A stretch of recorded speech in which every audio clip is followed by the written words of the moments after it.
Let's talk about something big that just happened. Bill Gates dropped a memo that shook up the climate conversation. It's not every day that someone with his influence and reputation steps into the global spotlight with a message that makes everyone stop and think. This wasn't just another headline or a passing comment. It was a carefully crafted statement that sent ripples through governments, businesses, and activists alike. You know Gates, Microsoft founder, billionaire, and now a major player in global problem-solving. Over the years, he's transformed from a tech visionary into a philanthropist who tackles some of the world's toughest challenges, from eradicating diseases to improving education. But in recent years, climate change has become his biggest focus, and he's not just talking, he's investing, researching, and pushing for real solutions. Right before the huge COP30 climate conference in Brazil, Gates released a detailed memo that landed like a bombshell. The timing couldn't have been more dramatic. As the world's eyes turned to Brazil, expecting the usual speeches and pledges, Gates delivered a document that challenged the very foundation of how we approach climate action. The timing was everything. World leaders were gearing up to make big climate promises, and suddenly Gates was asking, "Are we even thinking about this the right way?" His memo arrived just as leaders were finalizing their talking points, forcing them to reconsider their strategies and priorities.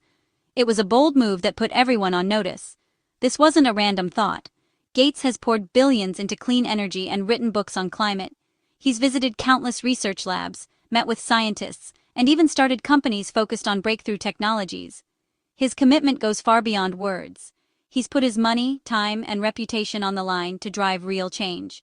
So when he speaks, the world listens. Journalists scramble to cover his statements, policymakers pay attention, and activists debate his ideas. Gates has become a kind of unofficial referee in the climate debate, someone whose perspective can't be ignored. His memo wasn't a tweet. It was a call for a major shift in strategy. It was pages long, filled with data, analysis, and tough questions. Gates wasn't just pointing out problems. He was urging everyone to rethink the entire playbook, to be bolder, smarter, and more realistic about what it will take to solve the climate crisis. He challenged activists and politicians to rethink the game plan we've used for decades. Instead of sticking to old habits or repeating the same promises, Gates pushed for innovation, collaboration, and a willingness to admit when something isn't working. He called out the need for new technologies, better policies, and a more honest conversation about what's possible. Imagine prepping for the Super Bowl, and a legendary coach says, "Maybe we need new rules." That's the kind of shakeup Gates delivered. He wasn't just critiquing, he was inspiring people to think bigger, to question assumptions, and to be brave enough to try something different, even if it means rewriting the playbook. The memo, titled "A Strategic Pivot," instantly became the talk of the globe. Debated, celebrated, and criticized. News outlets ran special segments, social media exploded with hot takes, and experts everywhere weighed in. It was clear that Gates had struck a nerve, and the world was eager to respond. Some called it a breath of fresh air, others saw it as a dangerous step backward. The reactions were intense and passionate, with some praising Gates for his courage, and others warning that his ideas could derail years of progress. But no one could ignore the conversation he started. It was a real conversation starter. Suddenly, people from all walks of life, scientists, students, business leaders, and everyday citizens, were talking about what real climate action should look like, and whether it's time to try something new. And that's what we're about to unpack. We'll dive into what Gates actually said, why it matters, and how it could change the future of climate action for everyone on the planet. So, what was in this memo? Gates laid out 3 core truths. First, climate change is real and serious, but not apocalyptic. He argued the worst-case scenarios are less likely now. Second, he questioned the obsession with the 2 degrees Celsius target from the Paris Agreement, suggesting it's not the best way to measure progress. Instead, he wants us to focus on adaptation and innovation, not just the thermometer. Third, Gates said the best defense isn't just cutting emissions, but making societies healthier and wealthier. Prosperous, healthy societies are more resilient to climate impacts. In short, let's update our strategy, focus on real progress, and empower people everywhere. At the heart of Gates's memo lies a powerful message, one that goes beyond technology or policy. Gates believes that the real engine of progress is people. His memo isn't just a call to innovate, it's a call to invest in human potential, to recognize that every breakthrough starts with someone's idea, someone's effort, and someone's hope for a better future. Gates' core belief is in the combined power of technology and human progress. He sees innovation not as an isolated act, but as the result of collaboration, education, and opportunity. When people from different backgrounds come together, they spark new ideas and drive real change. He points to tangible advances, like electric cars, affordable renewable energy, and cutting-edge batteries, as proof that progress is possible. These aren't just technical achievements. They're the result of years of teamwork, research, and the determination of countless individuals. Gates argues that investing in people, through better health, quality education, and expanded opportunity, creates the foundation for even faster adoption of clean technologies. When people are healthy and educated, they're empowered to solve problems and build a more sustainable world. He even draws a direct line between global health and climate solutions.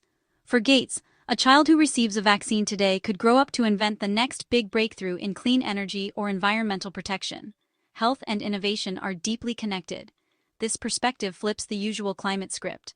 Instead of focusing only on cutting back or making sacrifices, Gates urges us to build up, to create new industries, new jobs, and new opportunities that benefit everyone. He envisions a world where prosperity and stability are the driving forces behind climate solutions. When communities thrive, they're better equipped to tackle environmental challenges and adapt to change. Gates's vision isn't just about inventing our way out of crisis. It's about empowering people everywhere to become inventors, problem solvers, and leaders in their own right. In his view, reducing poverty and improving health worldwide makes the worst-case climate scenarios far less likely. When people have hope and resources, they can build resilient communities and shape a better future. This people-first approach is what truly sets Gates' memo apart from others. It's not just about numbers or emissions, it's about lives, dreams, and the power of collective action.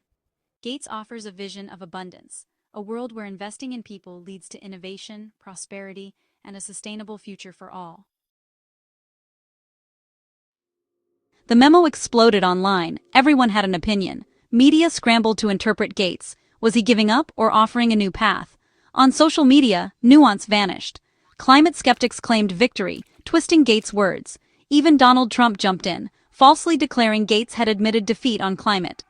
In reality, Gates called climate change serious and action urgent. But his message was spun as proof the crisis was overblown. Meanwhile, activists and scientists were horrified, seeing the memo used to justify inaction. Gates' call for a strategic pivot became a political football.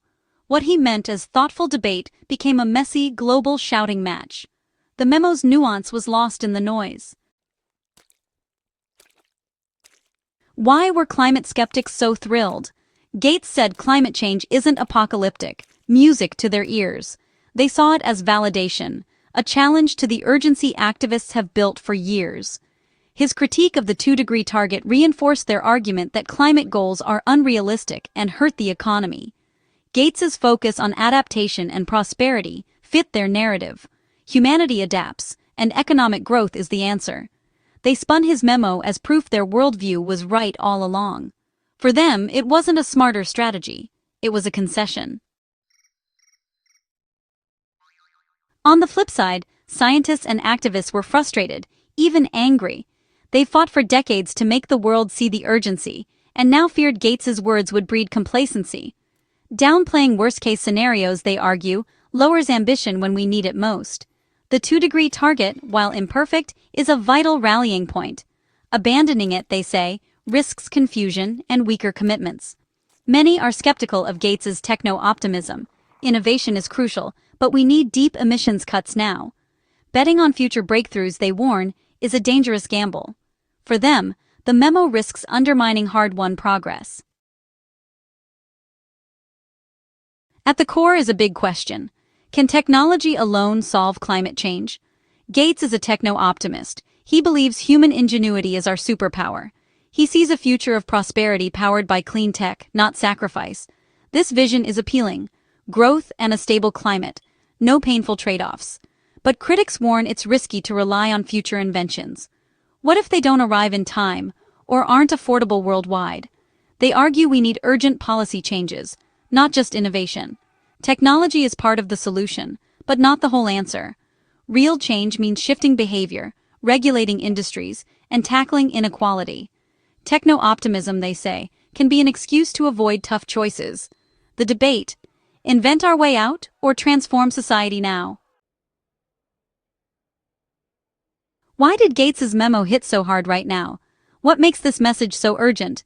And why is it sparking such intense debate across the globe? In late 2025, economic worries are rising everywhere.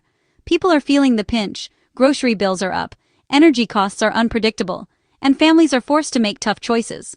As inflation bites and job security feels shaky, climate is quietly slipping down the priority list for many. Political leaders are feeling the pressure from all sides.